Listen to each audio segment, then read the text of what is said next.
जय मित्रांनो, तर आपल्या पोलीस भरतीच्या मैदानी चाचणीला 11 फेब्रुवारी पासून सुरुवात होणार आहे। 28 ते 30 जिल्ह्यांच्या मैदानी चाचणीच्या तारखा आलेल्या आहेत, प्रॉपर तारखा आलेल्या आहेत, प्रॉपर त्याबद्दलचं परिपत्रक आलेलं आहे। आजही मीरा भाईंदरचं एक परिपत्रक आलेलं आहे की 16 फेब्रुवारी पासून आपल्या पोलीस भरतीच्या मीरा भाईंदरच्या पोलीस भरतीच्या मैदानी चाचणीला सुरुवात होणार आहे। आणखी मुंबई सिटीचं पण परिपत्रक आलेलं आहे 11 फेब्रुवारीचं, त्याच्यानंतर ठाणेचं आलेलं आहे 11 फेब्रुवारीचं, त्याच्यानंतर पुणे सिटीचं आलेलं आहे 17 फेब्रुवारीचं।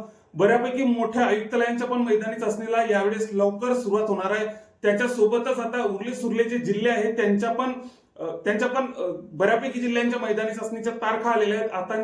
आता काही इतर जे आहेत तर त्यांच्या तारखा सध्या येत आहेत। तर आता 11 तारखेपासून जर आपल्या पोलीस भरती होत असेल तर आता नेमकं आता याचे हॉल तिकीट कधी येतील, तर हॉल तिकीट नक्कीच आता आज ना उद्या, म्हणजे आजची 4 तारीख आहे तर 5 ते 6 तारखेपर्यंत आपले हॉल तिकीट पण येऊन जातील।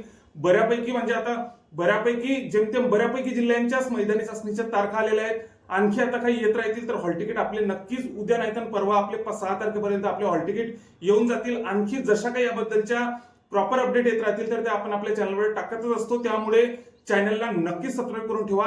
सोबतच इतर मित्रांना पण हा व्हिडिओ शेअर करा। जय हिंद।